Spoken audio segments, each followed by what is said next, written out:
Bhagavate Vasudevaya. Om Namo Bhagavate Vasudevaya. Om Namo Bhagavate Vasudevaya.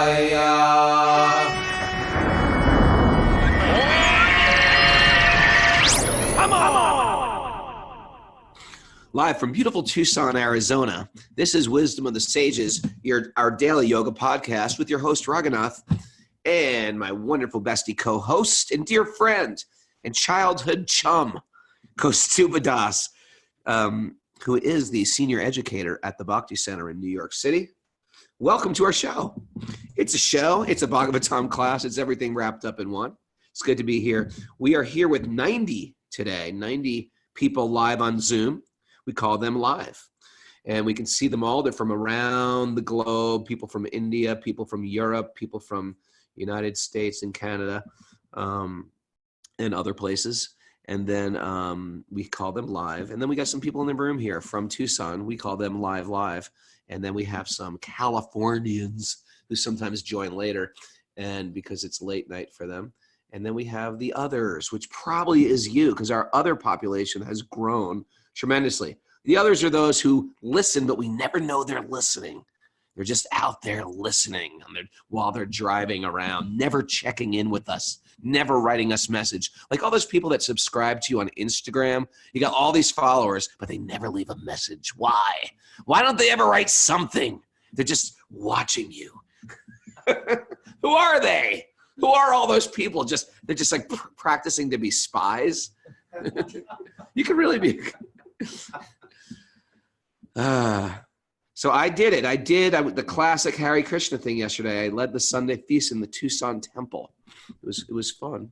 And I met this guy, I'll bring it up again, that binge watched. He said, I went to Kirtan the other night. We did a Kirtan at Bhava Wellness. And he said, I got inspired. You mentioned the podcast, Wisdom of the Sages, and I binge listened to 7 hours of Wisdom of the Sages.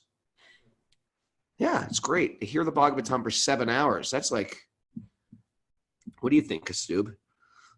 It's great that there's some forum where people can binge watch something healthy. We all want to binge, don't we? Yeah. Or is that just me and my personality type? I'm a little bored. I got to fill up this binge hole I have in my heart. Sometimes people binge with peanut butter. Sometimes people binge with other types of foodstuffs.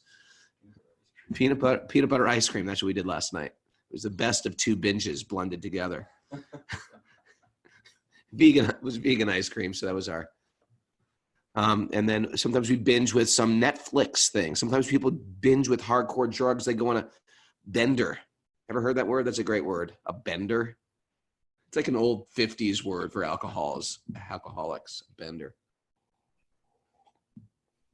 We binge the Bhagavatam. It's the new latest binge. What's been happening in New York, Kaustubha? What have I missed? What has happened in New York? I don't know.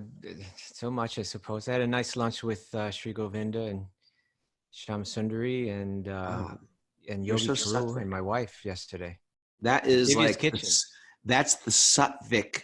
You, Yogi Charu, Sri Govinda, Shama Sundari. You're also Sattvic. I can't even relate sometimes. Come on. And we were in the there are people that are so Sattvic in your life. You're like, I have nothing to say to them. We were in the very Sattvic restaurant, Divya's Kitchen. Highly recommended. I think whenever I get around Damodar, Mukunda Kishore, I get the giggles. Well, we are going for a very Sattvic hike into the desert today. What do you think about that? I see your Sattvic association and I match you. And I raise you. We're going for a hike in the desert. Sounds good. Although didn't the Prabhupada say the desert was impious? Have you ever heard that? I think I have heard things like that, yes. I love the desert. Yeah, but you wouldn't like to, it's hard to grow food. It's, that kind of thing, I think is why it's impious. The earth isn't giving all the bounty, I don't know, talk that. What do you think about that, Jess? Are you native out here? Well, yeah, New Mexico. It's true. It's really hard to grow food. It's hard to grow But food. there's spots where it's just super lush and beautiful. Yeah, that's not a desert then, Jess. Yeah. Because there's spots where it's super lush. Little rivers. Yeah, Little river, little oasis, an oasis. Yeah. Yes. Good morning, Sachi. Welcome to the show. Okay, Sachi's joining us. Where are we at, people? I think we're on text 48. Text 48. Okay, this is going to sound real stupid. What chapter are we on? Chapter 7. Chapter 7, okay. Oh, yes. Did you get to the bottom of those questions we were going to answer, Kaustubha? Oh, no, I didn't. We got to pull some of those up. We got to focus on that. I'll try to pull some of that together today. Okay. All right. But you know what? There was one thing. Oh, I'm going to pull it up. We'll pull this up tomorrow too. But you know how you mentioned Chutes and Ladders a lot? Oh, yeah, that was interesting. Chutes and Ladders. I use that as an analogy in our spiritual life where you can do things where you climb a ladder in your spiritual life. Serving great souls, contemplation, kirtan, study sacred literature. That's like a ladder. And there's things that you can do. You can offend people. You can criticize. You can hold resentment. That's like a chute or a slide. Okay, go on. So Bram, Bram Hubble, who used to be one of the original straight edge kids from... I knew Bram when he was 13 years old. Yeah, we met him in Houston, an Texas. Now he's a full-fledged adult. He's like a professor or something. He teaches at high school in Manhattan.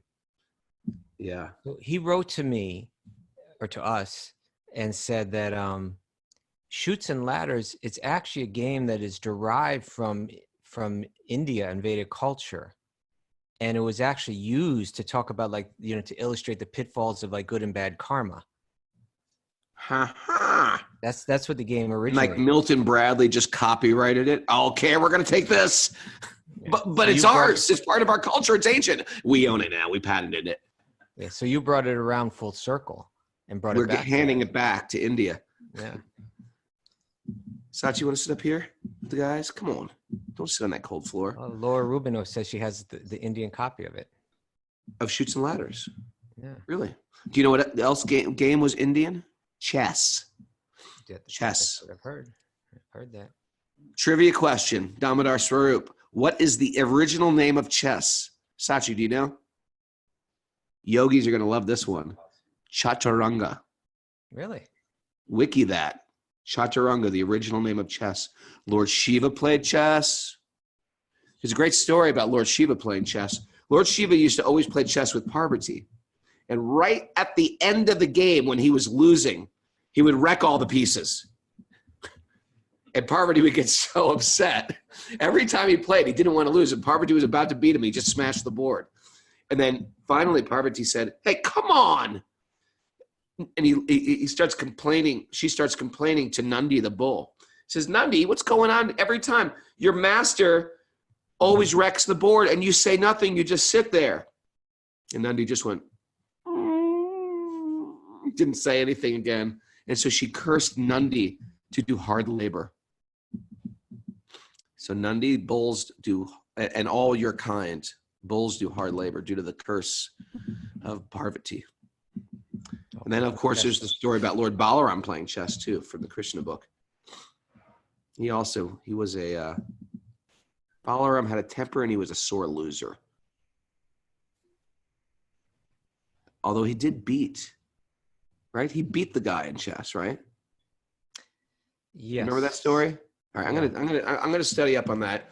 You study up on more people writing in people's questions.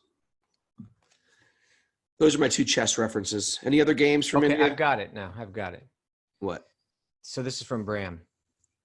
He Oh, said, on Bram. today's episode, Raghunath talked about Chutes and Ladders as an example of how we should approach living and wanting to find ladders to advance. The funny thing is that the game is known in India as Snakes and Ladders. Snakes and Ladders. Yeah, and it originally began centuries ago as a Jain/Hindu/Buddhist game to teach about karma and moksha. The ladders were imagined as good karma and that advanced one on the path to moksha, and the chutes, snakes, were seen as bad karma. Huh. He shared a little article on it, and he said, "Peace." Thanks, Bran. Bram, and it's funny because I met Bram. This is this crazy story how I met Bram.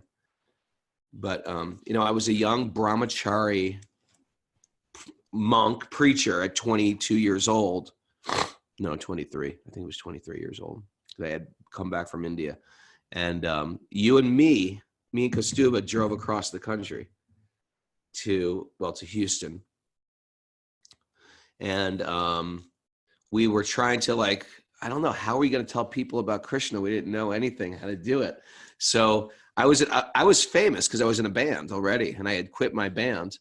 And so me and Kalki was this friend of ours, a brahmachari, another young kid, and he did some punk Krishna fanzine called The Razor's Edge. And so we were in Houston, and we thought, let's do a big program for everybody who's straight edge in Houston. So what we did was, how are we going to get people? We don't know anybody in Houston. So me and Kalki went to a record store dressed as brahmacharis, full saffron robes like monks. And I was just sort of hanging out in the store. And Kalki would go up to any kid that looked punk. Because back then there wasn't even no one was into punk. It was it was a unique thing. There'd be a punk, stack of records. There was rock and roll, 70s rock. And then there was punk. And it was 150 or 50 records or 100 records. And then he'd wait till someone goes flicking through those records, and he'd go up to him, "Hey, do you like punk?" And the guy goes, "Yeah." "Do you like hardcore?" "Yeah." "Do you like straight edge?" Goes, "Yeah." He goes, "That's Ray Capu over there." And I'd be over in the corner waving, "Hi." And and he's like, "What are you doing here? What are you doing in the middle of Houston?" He says, "Well, we're doing a class on straight edge and spirituality. Want to come?" And we had 60 people in that class in Houston. And then what happened? Kaustubha, you were there. And then we met. That was the day Bram I got assaulted by the police and arrested. Well, that was that was the same trip that you and me got assaulted by the police. Right. You and me got caught for taking cold showers behind Walmart at 4 a.m.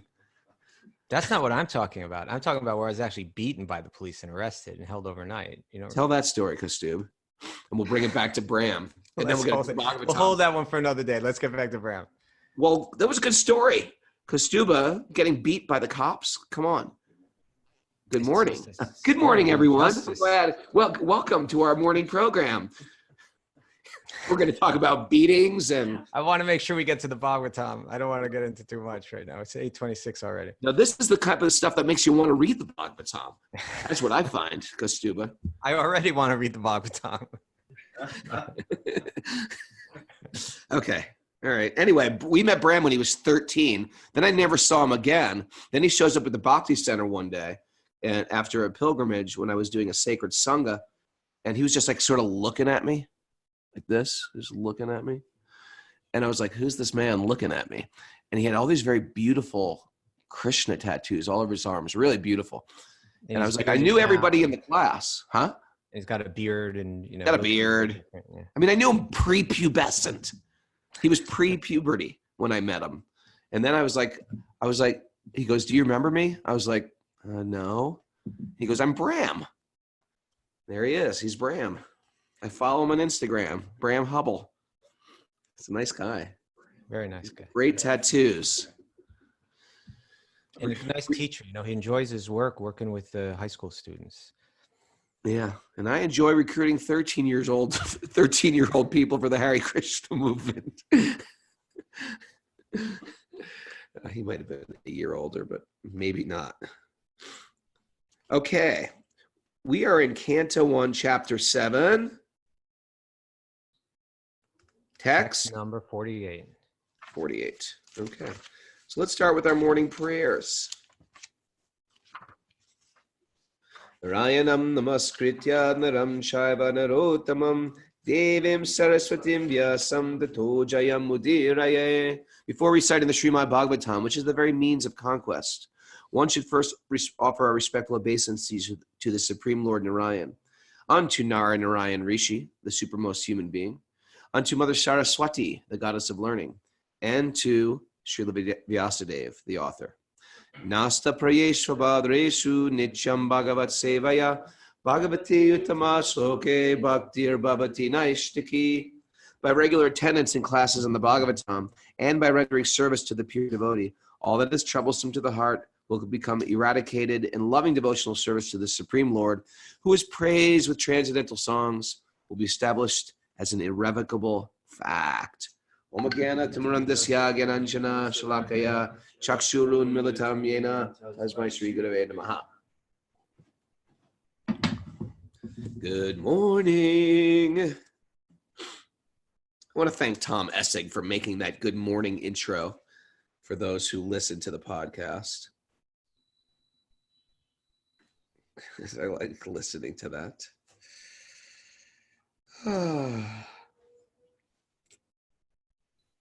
All right, so we are still continuing on with the son of Drona being punished, Drona being the guru, and Krishna and Arjuna recommending, we got to punish this guy. He's like a murderer. He killed, even though he's from a very good family. He's a son of our guru. He should be punished. Now, Arjuna was sort of having second thoughts. Krishna was like, no, you got to kill this guy. And Arjuna was like, well, let's take him before Draupadi. And what did Draupadi say? Don't kill him. Don't kill him. I don't want her. She said, the son of the guru represents the guru. And she said, your guru is living through his son. And I don't want to see the mother cry like I am crying so much. So Draupadi's evoking complete compassion. And we're on this ongoing story between justice and mercy. And mercy. And we know in any relationship, you got somebody that is unfaithful to you. You want to give them justice, you want to give them mercy. And sometimes we give too much mercy and people walk all over us. Sometimes we give too much justice and we ourselves become hard-hearted. And it's an issue. We were having this conversation. It's a very, very big topic, which we didn't even puncture yesterday. I don't know if we want to go in here, but this whole idea of crime and punishing crime. And certain people will think, no, people need to be rehabilitated. And certain people say, no, it's got to be cut. It's got to be stopped. You have to set an example.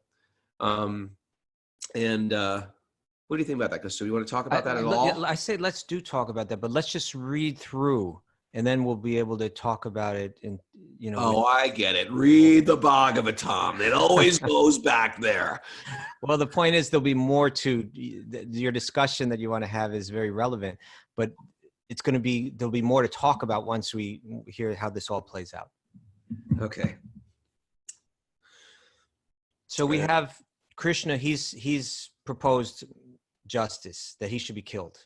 Ashvatthama should be killed. Now we've had Draupadi saying she's pleading for mercy, even though her 5 sons were just killed by this man in such a horrible way. She's pleading for mercy, and it's going to be some back and forth here. Can you wiki me some stats? Keep it close so it doesn't get this. No, this is. I think we're using my. Can somebody wiki me some information on Singapore's drug laws, please? Yeah, I want to keep that. Okay, I want Singapore's drug laws, which is part of Singapore and Indonesia's drug laws. Okay, from there we'll read the Bhagavatam. All right. Almost fortunate one. Wait a second. My Lord, do not take the wife of Dronacharya. Do not make the wife of Dronacharya cry like me. This is 47. I am aggrieved for the death of my sons. She need not cry constantly like me. I'm going to read it dramatically, if you don't mind. If the kingly administrative order, being unrestricted in sense control, offends the Brahmana order and enrages them, then the fire of that rage burns up the whole body of the royal family and brings grief upon them all. I mean, that's a whole nother topic. That's a whole nother topic. Yeah. The feudal system. Right? That's what it is. Well, in the West, the it's called idea the feudal system.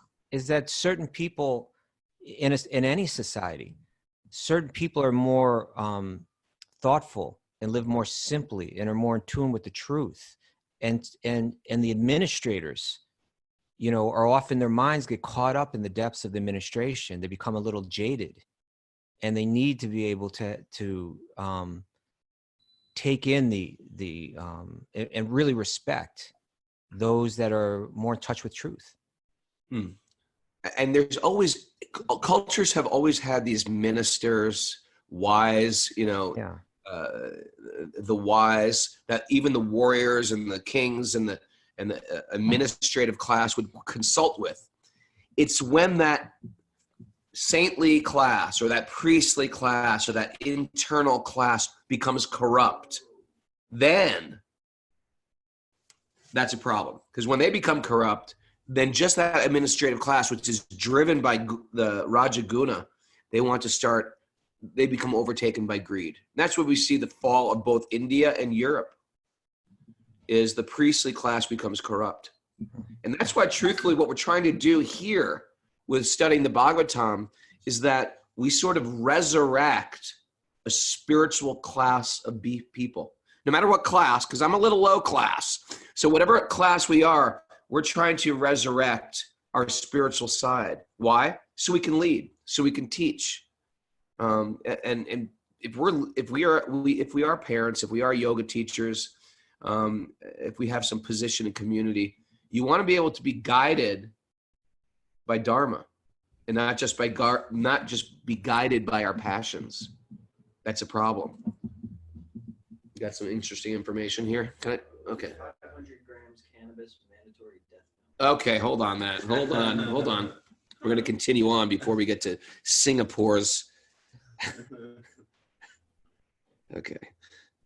Sutta Goswami said, "O Brahmanas, King Yudhisthira fully supported the statements of the queen, which were in accordance with the principles of dharma and were justified, glorious, full of mercy and equity, and without duplicity."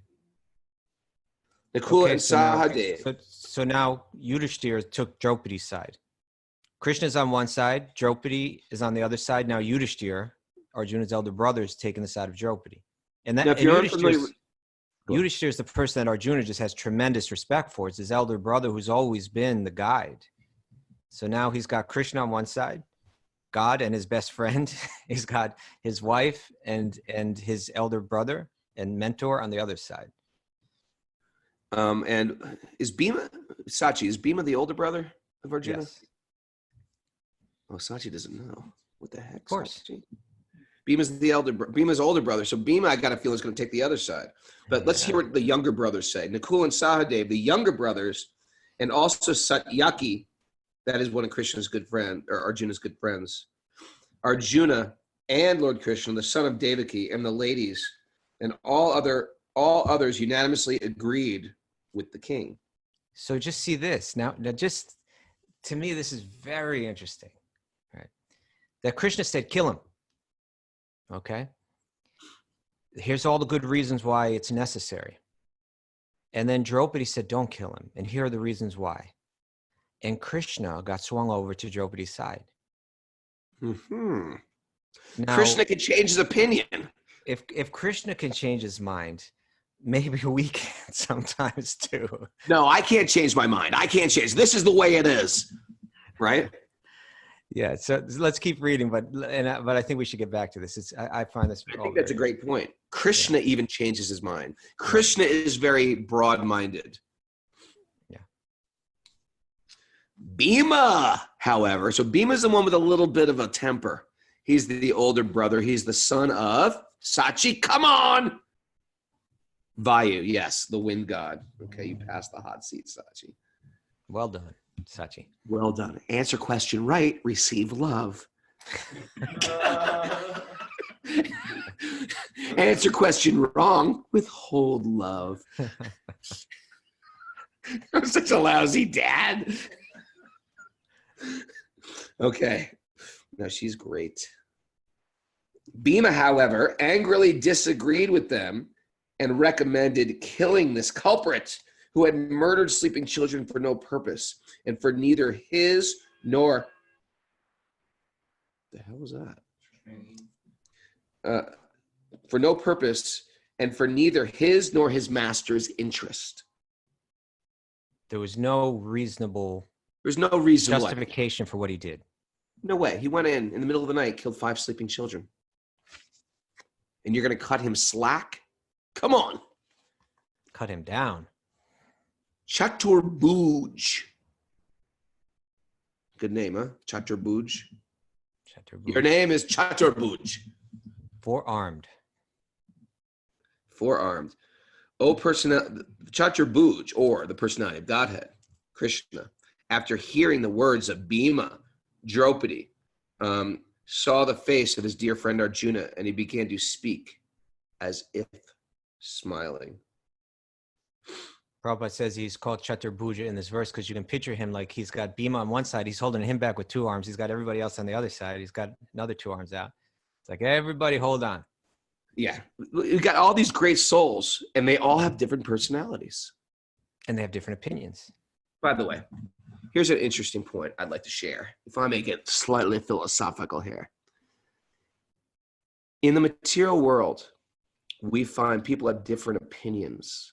And within those opinions, our egos are often wrapped up in it. There might, even in a spiritual community, there might be differences. For example, there are people practicing bhakti I don't jive with. I don't do it the way they do it. I don't explain things the way, I don't like the way they explain things. I don't like the way they try to serve.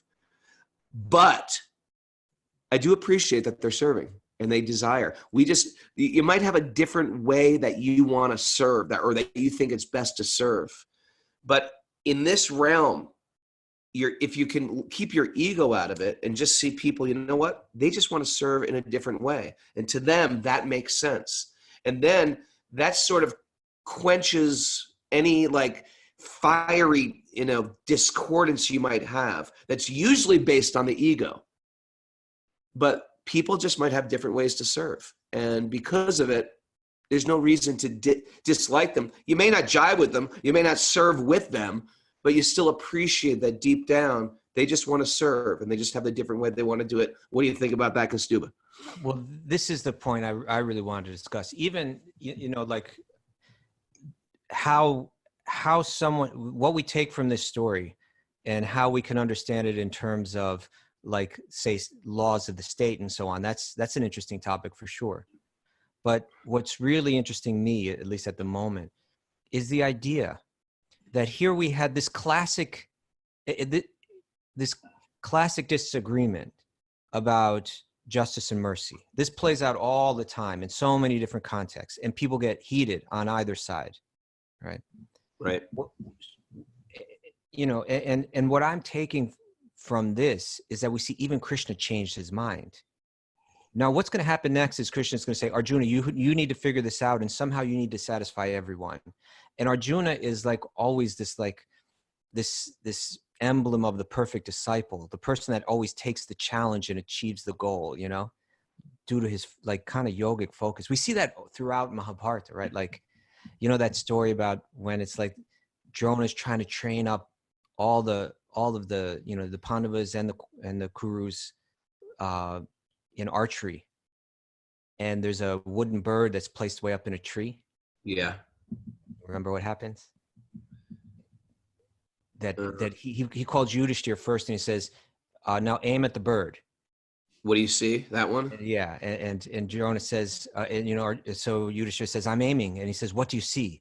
He says, I see the tree and I see the bird.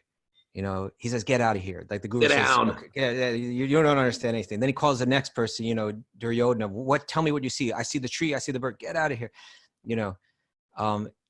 Everyone's saying the same thing, but when he calls Arjuna, he says, tell me what you see. He says, I see the bird. What else do you see? I see nothing but the bird. Tell me more about what you see. I see the eye of the bird. And then when he said that, it said that Drona, the hair on the back of his neck stood up. Like, I have a disciple that understands, that has the right focus. It's completely plugged in, and they says, fire, And so we, throughout the thing, Arjuna was the one that won the hand of Draupadi. He just excelled in so many ways. And now it's, or even like as a disciple, and in this mood of a disciple to a guru is such an important part of the practice of bhakti. After the battle of Kurukshetra, the Pandavas, they go and visit Bhishma, their grandfather, who fought on the other side and who's lying on a bed of arrows, still alive, you know. And Arjuna is the person that shot all those arrows into him. And Bhishma, he's so happy to see Arjuna, and Arjuna can understand his desires, what no one else could. He needed a pillow, and Arjuna created one out of arrows. That's the only one that he would accept as a warrior. And Arjuna understood that. And then Arjuna understood he was thirsty, and he shot an arrow into the ground to get the water. He's just like this exceptional disciple. Mm. And Krishna is going to say to him, you need to figure out a way to satisfy both sides. And Arjuna figures out a way to satisfy both sides, where almost no one else could figure that out. But really what's so interesting to me is that Krishna himself goes back and forth. Pure devotees of God are going back and forth with different opinions. And our trouble, particularly this concerns me within spiritual communities, it's exactly what you're bringing up, is that we hold on tight to our opinions and our egos become attached to those opinions. You know, something to do with how our sense of self-identity, that is actually not our true self, but we cling to it. Right. Even if it may be like the wise one or the point. Yeah, right. I'm the wise one, or I'm the strict follower and you're not the strict follower, or I'm, you know, whatever it is. I'm the conservative. I'm the one who understands the inner meaning of the teachings of the guru, and you don't. You're somehow askew. Yeah. You're somehow blinded by somehow, and you're getting some type of respect, and you shouldn't be, because this is the real truth. Yeah, and then the conversations about how to approach these topics, they become corrupted by our egos, and we polarize more and more. And now I pulled something up here. And this is in relation to something that I mentioned. I don't know if it was yesterday or the day before, but remember I mentioned that there are these like these four kind of steps to arguing. How to criticize with kindness. Oh yeah. Philosopher Daniel Dennett on the 4 steps to arguing intelligently. All right. You want to hear a bit about this, Raghu? Please. Okay. This is it's an article that I found on a website called Brain Pickings by Maria Popova. And this is a quote: in disputes upon moral or scientific points, Arthur Martin counseled in his magnificent 1986 Guide to the Art of Conversation, let your aim be to come at truth, not to conquer your opponent. So you never shall be at a loss in losing the argument and gaining a new discovery, right? Hey, it's good if I lose this argument and discover something new and I get to truth. We're not so expert nowadays in approaching a dispute in this way. Hey, if I can be wrong, I might learn something valuable here. So she writes, of course, this isn't what happens most of the time when we argue, both online and off, but especially when we deploy the artillery of our righteousness from behind the comfortable shield of the keyboard. That forum of criticism, which is really a menace of reacting rather than responding, is worthy of Mark Twain's memorable remark. You want to hear Mark Twain's memorable remark, Raghu? Yeah, Mark Twain's got a lot of good memorable remarks, especially he's a wise man. He was wise, I think. He says the critic's symbol, the symbol of the critic, or like the icon of the critic, you could say, should be the tumblebug. He deposits his egg in someone else's dung. Otherwise, he could not hatch it. Hold on a second. No, I didn't. The tumblebug, which I've never heard of, deposits his egg in someone else's dung. Otherwise, he could not hatch it. In other words, I can't just express my own idea. I have to go and find your dung and stick my idea. I have to attach it to you. Okay. Otherwise, I can't hatch an idea on my own. I can just criticize someone else. Gotcha. Tumblebugs. Gotcha. Yeah. Don't be a tumblebug. That's the new tattoo, Jesse. Yeah. Okay. Then this article goes on to talk about this philosopher Daniel Dennett, and it says in Intuition Pumps and Other Tools for Thinking, the same fantastic volume that Dennett gave on the dignity and the art science of making mistakes, he offers what he calls the best antidote for the tendency to caricature one's opponent, and that's what we tend to do too, right? We don't even necessarily, we try to make our opponent into some, whether it's a demon or a fool or an idiot or whatever. So he says, he gives a list of rules formulated decades ago by the legendary social psychologist and game theorist Anatole Rappaport, best known for originating the famous tit-for-tat strategy of game theory. Okay, any case, here's these rules. How to compose a successful critical commentary. You ready? Yep. 1, you should attempt to re-express your target's position so clearly, vividly, and fairly that your target says, thanks, I wish I thought of putting it that way. Right? Just taking the time to think it out clearly. What are they trying to say here? 2, you should list any points of agreement, especially if they're not matters of general or widespread agreement. 3, you should mention anything you have learned from your target. 4, only then are you permitted to say so much as a word of rebuttal or criticism. And so we see here that Krishna himself, the speaker of the Gita, the knower of Vedanta, the origin of everything, he's gone back and forth. And you have pure devotees on either side of this argument. So the idea that it's either my way or it's completely wrong has no validity. And that we have to be thoughtful enough to be able to, and this particularly plays out in questions of justice and mercy.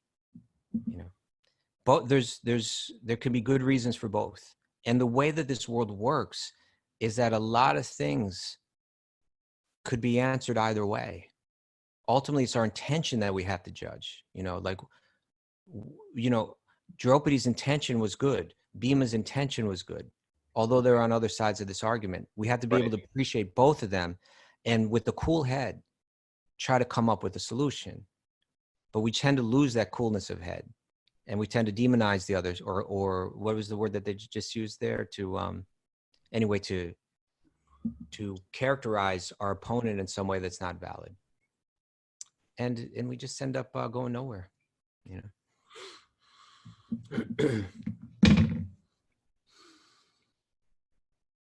Yeah, you got something to say? You have a pregnant pause there from you. You got your face right in the camera. What are you going to say? It's true. It's good. Okay. It's good for me to hear this. I get locked into ideas and my opinions. The Mahabharata is so much about this such a special character, Yudhishthira, who does nothing but strive to do the right thing, always ready to sacrifice personally if he feels that something is right. And he's struggling again and again with trying to determine what is right. Dharma says this, and Dharma also says that. How do I apply it in this circumstance? And particularly for yogis like us living in the Western world today, living in a culture that's completely removed from the Vedic teachings, which are the source of Dharma. It's not an easy thing to always understand how it best applies, and that people with good intentions may come to different conclusions. And if we can grasp that idea, then we can approach these topics without fighting about it, and continue to appreciate each other as we try to figure out what's best. Thomas Haribol gave you I think a quote, a link for that we can post on the whatever the brain pickings, whatever we're posting things on nowadays. Can I have that statistic on cannabis in Singapore?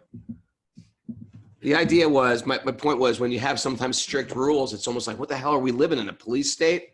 And the answer is, yes, you are. And no one smokes cannabis. What is this? Where am I supposed to read this? So can I just have the answer? Death penalty for the amount of. Oh my God! All right. So opium. So opium. If you have 100 grams of opium, you're dead. Morphine, 3 grams. Oh no, that's okay. 30 grams morphine, you're dead. Cannabis, 500 grams. Is that a lot? What's a gram? The ounces. Well, I don't know. I don't even know what an ounce is. Cannabis, 15 grams. Is that a lot? Okay, I asked Jess. Why do I look at you like you're the drug guy? I think it's very little. That's very little. You're dead. What's interesting is you can have more opium You can have than cannabis. you can have more opium than what? Yeah. Cocaine, 3 grams, dead. Now I wonder if people are. I wonder if there's a drug problem in Singapore. Maybe I got to feel it now. How if you knew that you were going to get the death penalty for rape, would people be raping?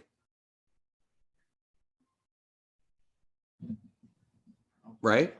I don't know enough about rape. Like, is rape something like, are people just like psychos, or is it sort of like, I have to look into that. Is it like a psychological, like a mental, like beyond, like, yeah, for some probably it is, like they're just like a psychopath. But for some people it's sort of like they're thinking about it. If you if you were one of those persons that was like going to think about it, would you think twice if you know, if I get caught for this, they're going to kill me? Like a college frat, the guys are drunk, right? That type of thing. They would kill me. You would definitely. I would change. I say death penalty for rape. That's my opinion. Steer Kill 'em. conversation to a new- Yeah. Anyway. Good Raghunath morning. for president. Good morning. Welcome to the police state of Raghu. So why don't we finish up this chapter today? There's only a few verses left. I want to hear tomorrow. I want to hear about Akiko. Akiko's from Japan. From what I understand, in Japan, the murder rate is ridiculously low. People do not graffiti anywhere, and nobody steals. People don't steal. You can leave your things out. No one steals them. And this is like, Osaka and Tokyo. These are like massive cities. People don't steal. You can't leave anything out in New York City. If you leave your bicycle out, unlocked, it means you're giving your bike away. It doesn't mean you went in to get a cup of coffee. My friend traveled to China and he felt the safest anywhere he felt because In China? Yeah, because everybody there, it's the same. But it's also like you do something like that. You get like public caning. Yeah, it's like eye for an eye. Public caning. There was an American who graffitied in Japan. They caned him. I think that was in Singapore. That was in Singapore? Yeah. I got it. Who are you, the fact checker? I got to stop talking out my butt. Okay. Let's go on with this because we don't have much time. I got 4 minutes. I want to get some Bhagavatam in here. The personality of Godhead, Sri Krishna, said, a friend of a Brahmana is not to be killed, but if he is an aggressor, he must be killed. All these rulings are in sacred literature, the Shastra, the scriptures, and you should act accordingly. You have to fulfill your promise to your wife, and you must also act to the satisfaction of Bhima. So Bhima is the brother who's like a little bit more conservative. And then you have to also please me. So you have to please all 3 sides. You have to please God, Krishna, his friend. You have to please Draupadi, who's the most liberal, and you have to please your older brother, who's the most conservative. How are you going to pull that one off? And it sounds like Krishna's gone back to the other side now too, right? He says you have to fulfill your promise to your wife. That's one thing. And you also must satisfy Bhimasena and me. Now he sounds like he's back on that side again. There's all these ancient books in India of Dharma, the Dharma Shastras. Very interesting stuff. Who like a king has to kill. Like this book called the Manu Samhita. Really strange, interesting. It's strange to me because I'm living in this modern world, but interesting stuff. If you were to read it now, it makes no sense whatsoever. Just then, Arjuna could understand the motive of the Lord by his equivocal orders. And thus, with his sword, he severed both hair and jewel from the head of Ashwatthama. Ashwatthama was mystically born with a jewel in his skull. Did you know that? I didn't know that. Or in his hair. Was it in his hair or his skull? Sachi? Skull? You know that? Are you just speculating? In his hair? I can't remember. But I think he was born with the jewel. So anyway, he severed this. Someone do that research. Aditi, come on. Do some research on Ashwatthama's jewel, please. Maybe one of you guys can look that up. Look at you, just guys are back there just chanting japa. You're no Mara. Mara would be on this right now. With her like,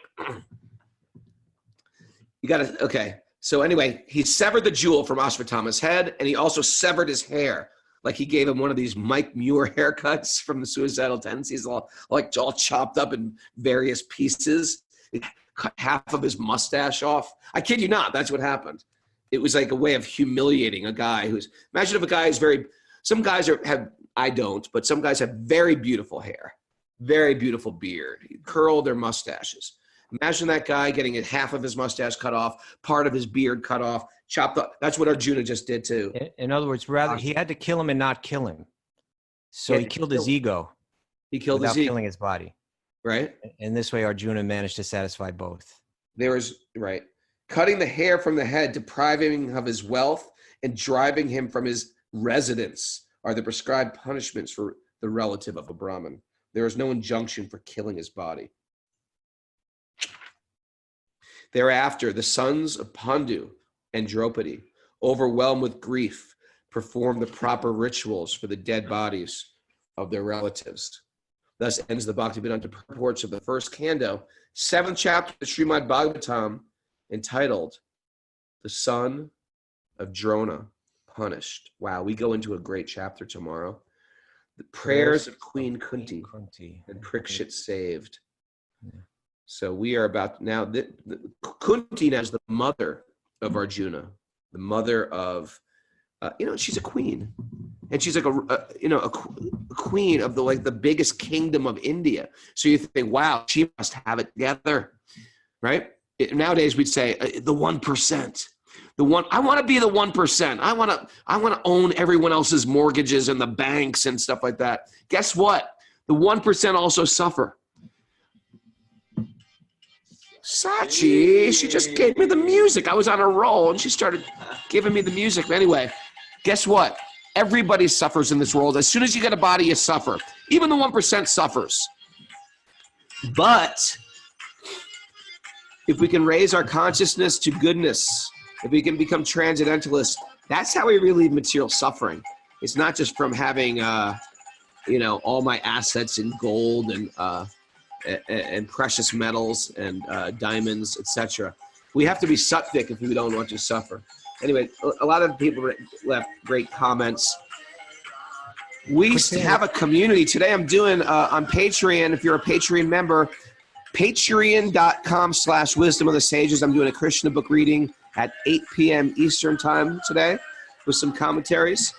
And if you got any questions for the show, please write us at wisdomofthesages108@gmail.com. Write in your questions, and we'll never get to them. Just kidding. We will get to them. And thanks for everybody joining us on our Apple podcast. Hey, go there, leave us a 5-star rating. It helps us. Somehow it helps us. So give us a review. Tell us what you think about us. And thanks for everybody joining us on Zoom. If you want to join Zoom, also email us at wisdomofthesages108. Zoom people, we had a big crew today. Thanks for everybody joining late. And now I'm going to start my day the best way I can by singing songs. Come on, Jesse. Start clapping and stop thinking of cannabis. Jesse.